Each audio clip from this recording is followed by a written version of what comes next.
Olá, eu sou Kaique Sena, tenho 29 anos, sou homem preto, agora trago homem preto vivo sempre com uma marca de resistência, de permanência nessa terra.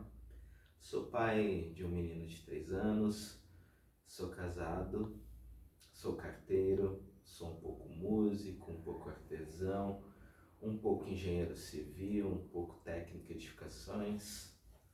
São muitas coisas aí e nesse minha pequena jornada, nesse meu pequeno caminho, venho construindo uma ruptura. É estranha essa palavra, construir uma ruptura, mas construindo e promovendo essa ruptura com vários padrões que adoecem, vários padrões que estão aí numa disformidade com que é essa masculinidade preta. Isso muito dentro de um resgate da ancestralidade e visando sempre a continuidade da vida, principalmente dos meus pequenos, das pessoas próximas, principalmente das pessoas pretas que estão aí vivendo nesse mundo que é muito hostil para a nossa existência. Qual foi o papel da cultura nesse seu processo de se encontrar enquanto homem preto vive? A cultura ela tem um papel fundamental, porque assim, eu sempre fui muito visto como preto positivo. Desde pequeno eu jogava capoeira, tava no samba rock, cabelo bem cortado, perfume exalando. Muito essa característica, essa aparência, essas medidas que também estão muito ligadas à proteção, de não ser seguida no mercado, não ser olhado de forma estranha, muito visto como preto educado. Mas a cultura, ela teve um papel fundamental no meu entrelaçamento, no resgate, na permanência das minhas origens, essas origens múltiplas que estão aí com toda pessoa preta que está nessa diáspora. E aí ela foi trazendo coisas, afirmações já existentes, e aí a partir daí eu fui trilhando esse caminho. Eu com 6 anos eu comecei na capoeira, muito influenciado pela família toda, uma família, como eu posso dizer, que sua grande maioria era composta por pessoas pretas, tia, mãe, vó. Não tive pai, como uma história comum de muitos homens pretos, pessoas pretas por aí, mas uma família fundamentalmente preta que trazia consigo essa herança também. Todo mundo dança samba rock, todo mundo curte um samba, e aí a capoeira eu cheguei entendendo primeiro como uma dança, quando era menor, ou na verdade talvez nem fazer esse questionamento, mas conforme fui crescendo fui entendendo como uma luta, uma medida protetiva, uma forma de se defender, uma forma de resistir quilombola, um mix de artes marciais vindas da África que se encontraram aqui, tanto que temos a história, né? O berimbau só se deu aqui pelo encontro de diversos instrumentos, e a capoeira como um todo, assim como outras manifestações culturais, só aconteceu aqui porque se deu dessa maneira, né? Encontro de várias culturas africanas que se misturaram e se mantiveram presentes aqui. Depois disso, com uns 9 anos de idade, eu encontrei o maracatu, ali aquele estandarte. Acho que foi minha primeira confecção artística preta real, fora do cenário da escola só, mas foi numa oficina no Museu Afro, quando eu tinha por volta de uns 9, 10 anos mais ou menos, onde tive a oportunidade de ter contato com o tambor, ter contato com adereço, ter contato com essa história pernambucana e preta também, e de terreiro também. Mas... E aí aquele estandarte, como eu disse, foi o primeiro. Hoje temos esse, um outro adereço que eu fiz depois de 20 anos praticamente para o coletivo.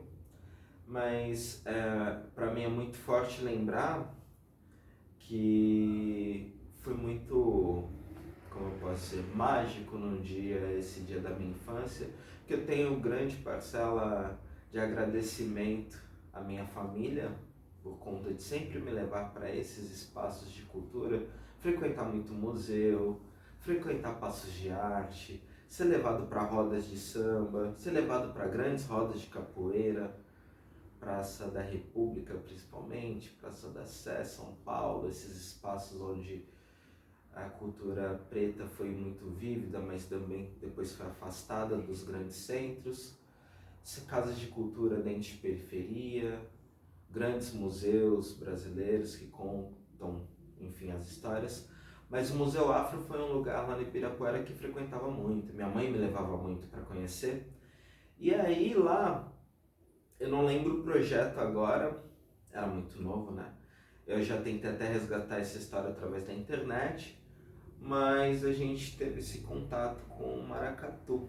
Eu já tinha visto na rua, só que eu não sabia que podia fazer parte. Porque tem uma questão muito forte também com as pessoas em diáspora, as pessoas pretas, que elas não têm reconhecimento de tudo aquilo que é preto é seu, tudo que faz parte desse mundo é seu. A gente, por conta do racismo, a gente fica muito resignado a determinados espaços já pré-determinados pela branquitude, pelo sistema.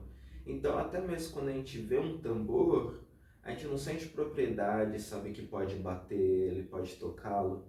A gente não entende que aquilo conecta com a nossa ancestralidade, mas eu tive muita sorte e ter Exu no meu caminho, ter Oxalá, ter todos os orixás, para eles irem me aproximando desse lugar de reencontro com o que era meu, o que era preto. E o que esse encontro com a cultura transformou na sua trajetória, né? Hoje você comentou por alto aí do coletivo, mas queria que você contasse um pouquinho pra gente o que esse seu reconhecimento enquanto homem preto vivo, que é dono de toda essa cultura, te fez chegar até esse ponto em que você tá aí cercado pelas suas criações, né? Depois aí vou pedir para você falar um pouquinho sobre o que são esses elementos. Mas como foi esse caminho de se descobrir e começar a se colocar nesse lugar de pessoa que cria? Primeiro, aquilo, eu, ao contrário de muitas pessoas, inegavelmente era preto. Sempre fui preto, sempre soube ser preto. Nunca me bateu a dúvida, por conta dessa armadilha do colorismo, se eu era quase branco. Não, sempre fui preto. Mas, como eu disse, eu estava nesse lugar de preto positivo, então não entendia como que o sistema realmente funcionava para as pessoas pretas. Foi uma coisa que foi acontecendo, apesar de não sofrer por todas as mazelas que naturalmente não, que são naturalizadas às pessoas pretas, eu fui vivendo aí de uma forma um pouco mais saudável, um pouco mais tranquila, salvando muito. Eu falo isso, eu devo muito ao caminho do orixá, que sempre esteve forte aí de pé, até mesmo nos momentos que eu não entendia a potência que era o orixá, a potência que é ele vivo dentro de mim, eu vivendo através dele. Mas nessa trajetória de homem preto, pela cultura, eu fui descobrindo, por causa que ela aproximou a literatura, ela aproximou pessoas pretas mais velhas, grandes mestres e mestras de cultura, grandes mestres e mestres doutores acadêmicos, mas pessoas que pesquisavam a cultura negra, discutiam também já relações de branquitude. E aí você vai se envolvendo com pessoas atreladas a movimentos de militância, fui me envolvendo com a galera que estava aí nas pesquisas realmente de resgate histórico, e aos poucos fui me aprofundando. E aí foi começando as leituras. Leio um Dr. Silvio Almeida ali falando sobre racismo estrutural, leio um pai Rodney, leio um pai Sidney, leio um Kabengele, leia, não sei, são tantos nomes. A gente felizmente vai descobrindo que a literatura principalmente carrega muitos nomes de homens e mulheres, autores que falam sobre especificamente sociedade, mas também criam literatura para pessoas pretas, onde você imagina os personagens e entende que eles têm a sua cor. E aí eu fui me aproximando e entendendo a propriedade de criação, porque a gente cresce numa sociedade que determina o trabalho e diz que o trabalho, apenas o trabalho laboral, braçal, é o que dignifica o homem. Isso respaldado em muitas crenças pétreas que estão aí dentro de princípios cristãos, princípios determinados por quem invadiu essa terra, nos trouxe para cá e disse que esse era o modo de se fazer. E se fazer valer de alguma forma seria dentro de um flagelo muito próximo ao que dizem que Cristo sofreu. E para isso, para a gente se purificar da alma, a gente deveria sofrer coisas parecidas. Então tá tudo bem se sentir fome, tá tudo bem se trabalhar intermitentemente um serviço desgastante, um serviço que exija do seu físico, psicológico, que não deixe você acessar outros lugares, principalmente a cultura, que você não tenha possibilidade de criar, que você não tenha possibilidade de amar, que você não tenha a possibilidade de cuidar, se cuidar e ser cuidado. Só que como fui traçando essa jornada de cultura paralelo a todas as outras coisas que precisam fazer da vida, porque a gente tem que aprender a cozinhar, cuidar da casa, cuidar dos filhos, varrer, passar, trabalhar, a gente tem que falar sobre organização financeira e tudo esse mais que contempla uma vida adulta. Eu fui aprendendo outras coisas, mas tive essa sorte. Então, além da cultura, aprendi a fazer tambor, aprendi a mexer com argila, aprendi a fazer, principalmente o fazer, e tirar só do campo das ideias, do querer e talvez comprar pronto e começar a fazer as coisas porque a gente tem inúmeras habilidades aqui guardadas. Qual foi a primeira vez que você se viu nesse lugar de potência?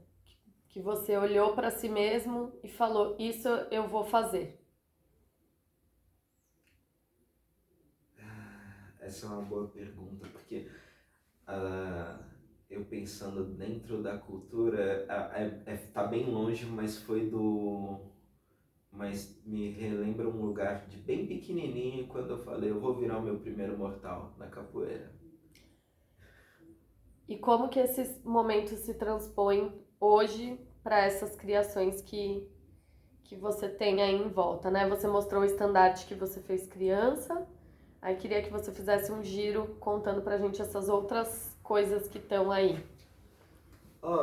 Eu acho que o primeiro mortal, quando eu acertei criança, ele abriu essa possibilidade, né? Apesar de não ter toda a literatura que me acontece depois dos 20 anos, e toda a conexão com a arte, entendendo que a cultura popular é cultura preta.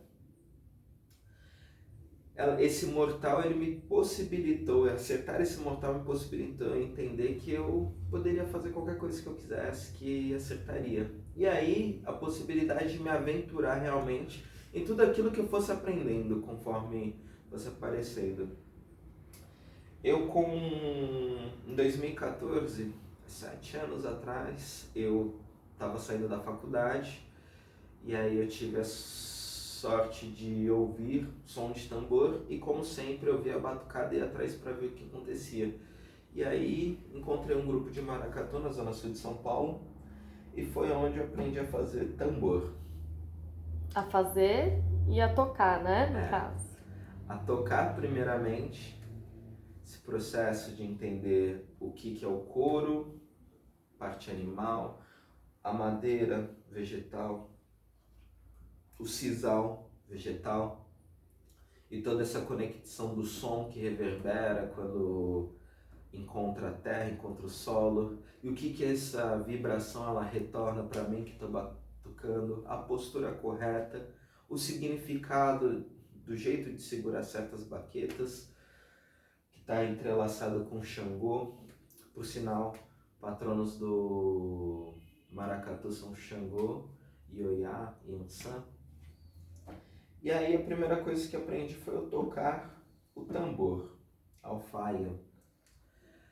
Depois fui aprender a fazer a alfaia. E aí nesse processo ao cortar a madeira e saber que tipo de madeira que é, saber que pele que vai, aonde compra a pele, como que você hidrata, como que você coloca, como que você prende cada taxa do aro, a cada parte, porque é aro, sub-aro, o bojo, o quanto de corda que vai, qual a milimetragem da corda. E o mais engraçado é que nesse processo, como eu estava na faculdade também, fazendo engenharia civil, eu fui atrelando o conhecimento técnico que eu tinha dentro da academia, um lugar também bem nocivo para a gente, mas um lugar que a gente precisa estar, aos conhecimentos que eu fui aprendendo, porque isso, manufaturado, você pode aplicar técnicas para desenvolver de uma forma que você faça mais fácil.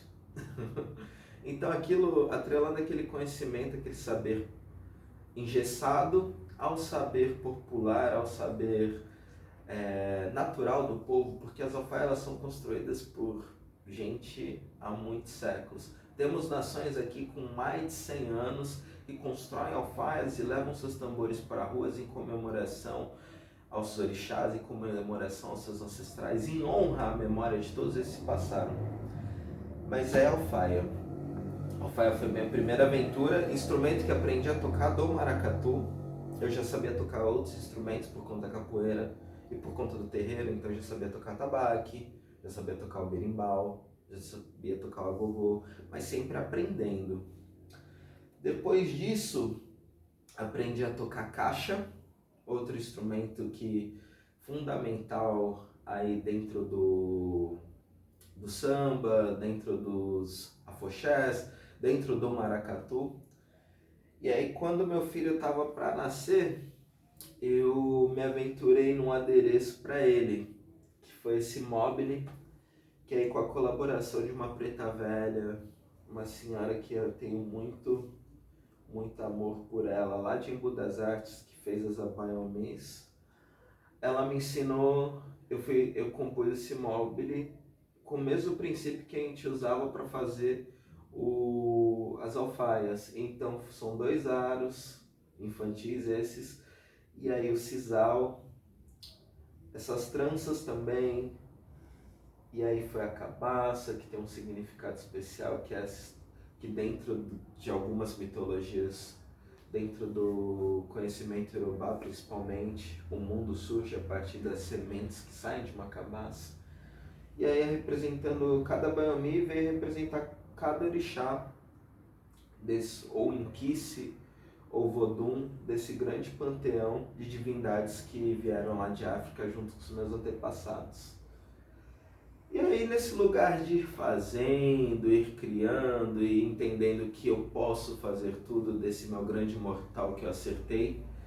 E o mortal assim, acertei depois de muito treino, mas a gente foi fazendo e fazendo.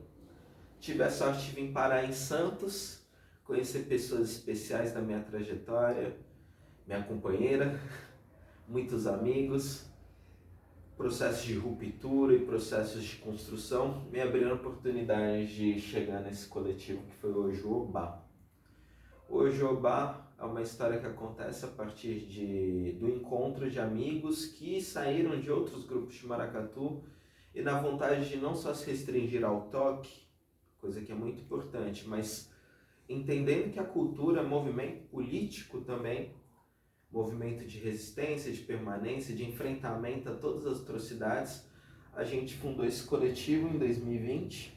Pode falar o nome inteiro do coletivo pra gente? É o Coletivo Antirracista Ojuobá. Ojuobá significa aos olhos do rei. E aos olhos do rei, mal nenhum passará. A gente começou primeiro a se reunir para discussões e se reunir para o toque também, porque a gente também queria batucar, né?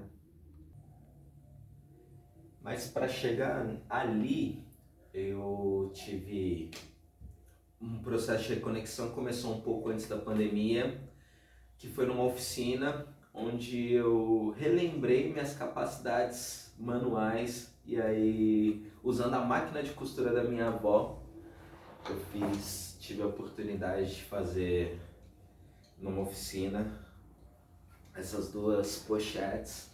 Fiz mais depois, foram parar com alguns amigos, outras pessoas queridas também da Ragu. E a partir daí desenvolvimento do logo, resgatar o desenho, que era uma coisa que eu gostava muito de fazer na infância e não fazia mais. E aí eu fiz o logo do Jobá a partir de uma imagem que vem de um livro de Pierre Berger, um machado cubano, da santeria, na verdade, que representa Xangô também. E aí desenvolver nesse coletivo muitas habilidades que me reconectavam com esse lugar que estava ali, sempre foi meu, mas por um determinado momento de tempo eu havia me desconectado. E, enfim, eu fui desenvolvendo e relembrando habilidades. Eu gostava muito de mexer com argila, massinha de modelar, outras coisas. E aí, numa outra oficina, eu me permiti resgatar essa habilidade também que estava dentro de mim. E aí eu fiz essa imagem que muito significante para mim, por causa que eu olho isso e vejo Exu, e Exu abre os caminhos. E aí dentro de toda essa construção, uma outra coisa que surgiu para mim foi a possibilidade de sonhar, indo trabalhar, andando de bike, andando de moto, composições e letras, para além dos textos que eu já tenho escrito, resenhas e resumos de palestras, de filmes e outras tantas coisas que vão chegando, eu fui me permitindo compor músicas também. E aí nessas composições, num dos dias que, um dia antes da gente ir para a rua, num dos primeiros atos que a gente estava participando, num dia que eu terminei de parir esse estandarte, que foi todo feito com muito amor e muita axé, surgiu uma música para mim que cantava assim: nos caminhos da vida eu não ando só, elaroê, com fé e coragem por um bem maior. Elaroê, nas encruzas do mundo eu não ando só. Elaroê, com fé e coragem por um bem maior. Elaroê, sigo nessa jornada iluminada, guardado na força de Orixá. Ori alerta a todo instante, sorriso no rosto sempre a gargalhar. Lebara, abro o caminho pro baque passar. Abro o caminho pro baque passar. E aí nisso, eu já estava num processo anterior com o Coco, onde eu já tinha feito algumas letras, mas muito próximo no que eu tinha de ouvido da referência do grupo de Coco, que foi uma coisa que aprendi a tocar aqui também com a galera de Santos, com o Ogan querido que vem de Recife, Davidson Santana, muito axé para esse preto, que tem muito conhecimento e muito amor em passar tudo o que sabe para todas as pessoas que ele conhece pelo caminho. E aí, no Coco foi essa história, me permiti cantar. E olhando para toda essa composição minha hoje, um homem preto vivo, eu vejo que assim como no Xirê, a gente tem vários orixás com várias qualidades, várias coisas que a gente pode considerar defeito por conta das morais impostas pra gente, mas são vários ensinamentos, vários tipos de modos de fazer, de se comportar, e a gente, na história de cada orixá, a gente vê progressão, volta, reviravoltas, e para quem conhece um pouquinho dessa parte da macumba, a gente acaba vendo que o orixá tem essas qualidades tão humanas quanto a gente, ensina muito. Eu me percebi também passível de ser essa complexidade e não só estar preso em determinados lugares, mas ser tudo o que eu quiser ser nessa vida, ser esse ser criativo que costura, que canta, que escreve músicas, que constrói tambor, que cuida da família, da casa dos filhos, que é trabalhador também, que curte o samba, mas ser tudo isso e ser esse homem preto vivo que está aí caminhando com a arte, redescobrindo cada vez mais a sua conexão, descobrindo muito que na infância, principalmente, eu já era tudo isso, só que por um determinado fator social que vem limitando todo o meu povo, e não só meu povo, recai sobre a sociedade por conta da maneira como a gente vive, a gente acaba deixando de lado muito dessa parte nossa, que é essa parte tão humana, tão bonita, tão forte. Só que hoje, graças aos orixás e graças a não andar só, eu venho reconstruindo e recompondo. E é isso. Eu sou Kaique Sena, eu sou esse homem preto vivo.